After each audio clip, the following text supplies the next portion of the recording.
So, welcome back to Billen Belhomme, where we take you behind the scenes to unravel some of the most fascinating legal case and news stories that are happening today in the private world. So, I'm your host, Maxime, and today we'll be talking about a really eye-opener case for trust practitioner that is Credit Suisse Trust Limited and Bidzina Ivanishvili, um, yeah, and others in 2024.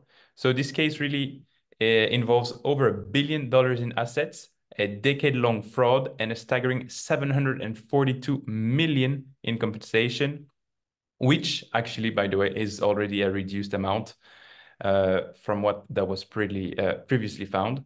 So if you think it's intriguing, let's dive in. So joining me today, it's Ross. Welcome, Ross. Thank you so much. Thanks, Maxime. I'm really pleased that you were the first to have an attempt to pronounce that surname and not me. A tough Yeah, one, but we'll mention it a lot today. So let's practice. yeah, absolutely. Well, this case revolves around Bidzina Ivanishvili. I think I've got that right. Who is a Georgian businessman, and in fact, he's actually probably the most powerful man in Georgia. Um, Obviously, Georgia, the Eastern European country, and not the state in America. And he was actually the former prime minister of the country. So him, and along with his family, set up the Mandalay Trust with Credit Suisse back in 2004. And they actually put in over $1 billion for inheritance planning and asset management. But unfortunately, from 2006 to 2015, Mr. Patrice Le Courgeon, their relationship manager at Credit Suisse, and who headed up Credit Suisse's Eastern European desk, carried out numerous unauthorized transactions, siphoning funds to cover losses in other clients' accounts, and his fraudulent activities really were quite severe. It went as far as forging signatures and creating fake account statements to hide his actions. Now, these fraudulent activities went unnoticed, although, as we will discover, they actually didn't go unnoticed, but they went unnoticed by the beneficiaries of the trust and the settlor, but not to the executives of the trust company. And this proved to be ruinous for Credit Suisse. So this went on for nearly a decade until he was arrested in 2015. He was convicted in 2018, and actually tragically for him and his family, he committed suicide in 2020. So this case is a huge case, and it's important we talk about it.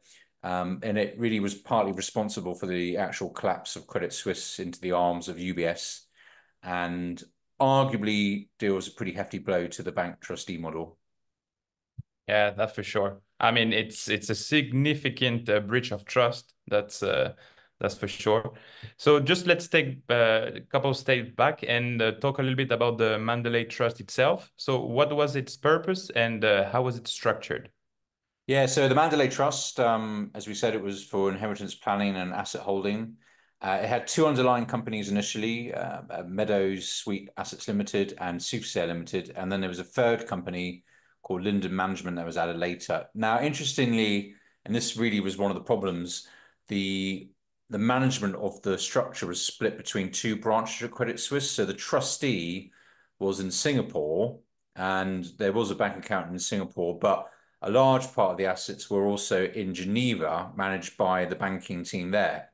So I think it's important to note here that we had this split between Singapore and Switzerland, and one of the issues was that the Swiss office, the account was overseen by a very powerful banker, not just any banker, but I think it was actually Credit Suisse most profitable banker at the time. And there's also a bit of a cultural thing here to notice as well. There's that culture difference between Singapore and Switzerland. You had perhaps an Asian team that were lacking the grit to rein in a very powerful banker, and that cost them dearly. In fact, one of the things I chuckled when I read this case was the Singapore lawyer for Credit Suisse, and this is actually a legal argument in Singapore, but he referred that to the Credit Suisse team in Singapore as having done their incompetent best. So apparently that's a little bit of a defense in Singapore law. If you've been incompetent, but it was your best, you might get reduced damages. So there you go, Maxime. If you screw up the family dinner next time, you can at least say I did my incompetent best. Yeah, I don't know how I'll take it in my court here, but yeah, that was clearly an unusual argument, I would say. So it seemed like there was a lot of control, but not enough oversight, no? And so if we dive a little bit more into our banker Lescaudron's fraudulent activities, what exactly did he do, and how did he manage to actually cover his tracks for so long? Yeah, it's really extraordinary, actually. I mean, even it's sort of the behavior you might expect in the 80s and 90s, but certainly not in the 2000s, even back in the pre-crisis days. But yes, Les Caudrons engaged in a series of unauthorized transactions, basically to cover losses in other accounts. You might have heard of UFOs or UAPs, but you probably haven't heard of UPAs, which is this extraordinary concept that Credit Suisse had, and that stood for unauthorized payments away. And it seemed like they had more than one of these. You'd think one would be cause for alarm, but obviously this happened as a part of the course business activity. They had unauthorized transactions that where the person who should be authorizing a transaction hadn't done so, but some other way or involving Credit Suisse employees, transactions had happened. And it just didn't seem like it was really a big deal. You'd think that even one of these happening in a bank would be a huge alarm. It looked like it was something that happened quite normally. So yes, he was taking the family trust funds. As we said before, he was forging signatures and creating fake accounts. Essentially, he was running a bit of a Ponzi scheme. And yeah, he profited personally from this. So it's but what's really extraordinary, and it's really hard to even believe, but as we were saying, this did not go unnoticed. In fact, quite the opposite. Credit Suisse knew exactly what he was up to, and they failed to intervene. He'd gone through many disciplinaries. There was emails about him. One email said, we shouldn't disturb him and rock the boat because he was a key employee. But they knew that he was undertaking unauthorized payments, but they didn't do anything. Yeah. I mean, many unauthorized payments away. And so I would say like it's quite a sophisticated scheme because I mean, he managed to go through it for so many years. And so when the fraud was eventually discovered, what were the main breaches of fiduciary duty identified by the court?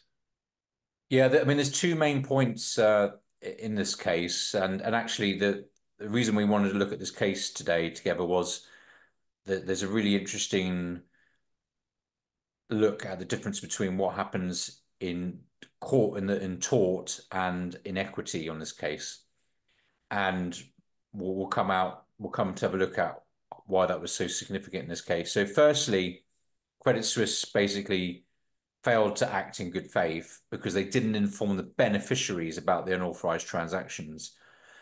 So the point being that if they had told the Georgian gentleman and his family, look, there's been these unauthorized transactions, they might have had a chance to fire Credit Suisse and change trustee. And this is one thing the court talked about.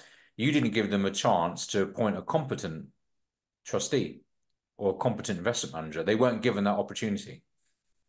And then the second point was this clear conflict of interest where Credit Suisse trustee was prioritizing the business interests of the wider Credit Suisse group rather than protecting the beneficiaries' interests. And really, this inaction around Les Caudrons, which he continued his fraudulent activities for years, despite them knowing it, unchecked. It was really the two main things. So this case is interesting because Credit Suisse were looking to argue that there had been only a breach under the law tort's duty of care, rather than a breach of its fiduciary duties under the laws of equity. So while this sounds like a petty legal difference, in fact, it was absolutely critical to the quantum of award of damages. So the court noted that the tort breach concerned more looking at a subjective test of someone's actions against whether they were reasonable or not. But when we're talking about a breach of fiduciary duty, we are looking more at the state of the mind of the person committing the breach. And so the fact that Credit Suisse were well aware everywhere, and the court made that quite clear. They knew everything that was going on, led them to be found to have made a clear fiduciary breach, a breach of their fiduciary duties, and not just their duties under the law of tort. And why is that important? Because if they had just breached their duties under the law of tort, which is their duty to look after the assets, they might have only been liable for damages that resulted directly from that breach. They might have been able to argue that some of the damages were very remote and not really directly caused by their actions. They might have been able to argue that the settler himself or some of the beneficiaries were partly responsible for the losses. And they might have been able to also that tort principles like the scope of duty to a principal didn't apply, and that there was some limiting liability to the losses. So the damages awarded against them might have been significantly less. Unfortunately, they were found to have breached this fiduciary duty in equity, and that meant that their damages were way wider. And one of the key points and reason that this was such a high award was because the court looked at, well, if they'd had the opportunity to change investment manager, the investment performance would have been this much better. And they actually calculated how much better it would have been. And that's really why the award was so high. It wasn't just the money that was stolen. It was that they didn't give the beneficiaries the opportunity to make changes, and they were found to have breached that fiduciary duty. Yeah, I mean, when we look at the actual award, I mean, it's massive, no? The 742, huge, no? And so how did the court actually respond to these failures? No, I mean they were very damning. I mean, this was the Court of Appeal that so they completely upheld the decision of the lower court. I think Credit Suisse's arguments were very weak, and the court found that and pretty much just wiped the arguments aside. To be honest with you, I mean, it's interesting that it's interesting that they did look at the investment performance, and that they did focus on this point that because you weren't honest with your client on what was happening, they couldn't have taken action. So I think that is probably the big thing to draw from that. And we've seen this in other cases as well, where it's almost the inaction of the trustee when something goes wrong. We saw a case where the trustee didn't take legal action. It itself didn't engage a lawyer to defend a claim, and they just let the settlor do it, and that went against them. And I think that the inaction by a trustee can be just as bad as some negligent action. Yeah, I mean, you're right, Ross, like massive inactions from Credit Suisse part. And now let's talk a little bit more about the legal principles here at play. So what does this case actually teach us about the importance of fiduciary duties? Yeah, so as we've been saying, it was the inaction of the trustee, not its negligent, or in this case fraudulent action, that cost it more. It was the fact that it is inactive in allowing whistleblowers to come through, in informing the beneficiaries of what was going on. That's what really cost them here. And yeah, so I think it shows that proactive measures to protect beneficiaries' interests need to be always of paramount importance. In this case, the Singapore branch of Credit Suisse were very meek in challenging the Swiss branch. From what I could see, they just sent the odd email, copied some compliance people in. They really should have took it extremely seriously. Even though that's very difficult, isn't it? When you're maybe accusing a sister branch of fraud, but they needed to do that. They probably should have brought lawyers in. So I think what we always note with trust cases is that legal issues day to day are easily corrected. Nothing really goes wrong day to day in law and in trusts. But where it does go nuclear bomb bad. It's that little bit of year on negligence and incompetence that never gets picked up, never gets dealt with properly. Yes, somebody's looking at it, or somebody thinks somebody else is looking at it. That's the things that blow up. And that's exactly what happened in this case. It was year after year of ignoring what was really going on. Nobody came in and at the early on and put a stop to it, and came up with clean hands and accepted that we're doing the right thing. We might lose this client, we might lose other clients, but we've got to do this the right way. Nobody did that, and the next minute you've got $1 billion loss against you, and actually this really did contribute to bringing the Credit Suisse as a bank, the whole bank, down. Yeah. I mean, they lost all their integrity, and I think from a moral standpoint, it's clear that trust and integrity are paramount in these relationships. Would it be between a banker and its client, or trust and the banker? I mean, all the teams, all the relationships really need to be clear and trustworthy. So, what are some practical takeaways that for lawyers handling trust management that we could learn from this case? Yeah, I think proper whistleblower procedures do need to be in place, and I know a lot of banks do have that now. I think there's probably a need to maybe avoid cross-border teams if you have the same company running a structure, because quite often they have different priorities. And I think there's really a need to always remember that in a trust context, your duty is not to your employer in many ways. It is not to your parent entity. It is to the beneficiaries of the trust that you were looking after. So this can be difficult. It's difficult to manage. Professional trustees are under pressure to cover their costs and turn a profit, but can never lose sight of the extraordinarily high legal duty that you have, which is to the beneficiaries. And the Singapore court stated that in this case, that those people are in a much weaker legal position than you. They're very reliant on you to do your job properly, and you are going to get the book thrown at you if you don't, which is what happened to Credit Suisse here. Yeah, I mean, that's for sure. And for clients, Ross, like what lessons can they learn to actually better protect their assets? Yeah, well, I think on cases as large as this, and we should recognize that this is quite an unusual case given the huge asset value, but the really it's the governance around the trust structure wasn't as solid as it should have been.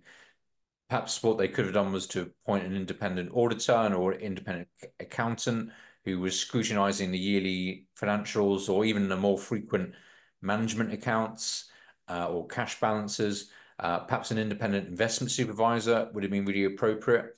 I mean, the Singapore trustee themselves didn't really have anybody to turn to raise concerns. They're only dealing with other internal bodies. I don't believe there was any protector on this trust. When you read the case, it was really the family and Credit Suisse all together. So there should have been some more other parties dotted in the structure that would have helped pick this up. Earlier. Yeah, that's for sure.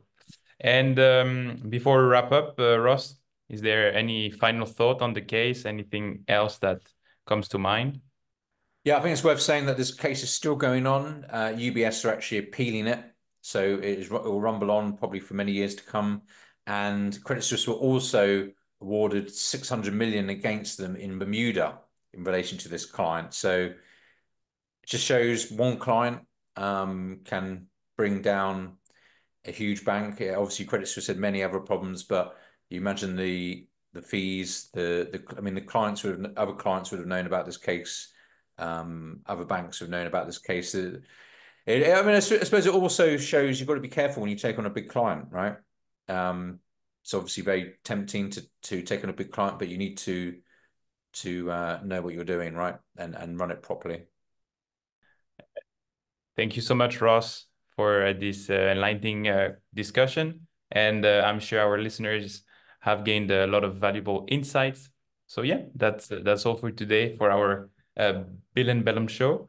And join us next time so we continue to explore more fascinating legal cases and weekly news to just learn from. So yeah, stay informed and stay vigilant. Ciao. Awesome. Thanks, Maxime. Ciao.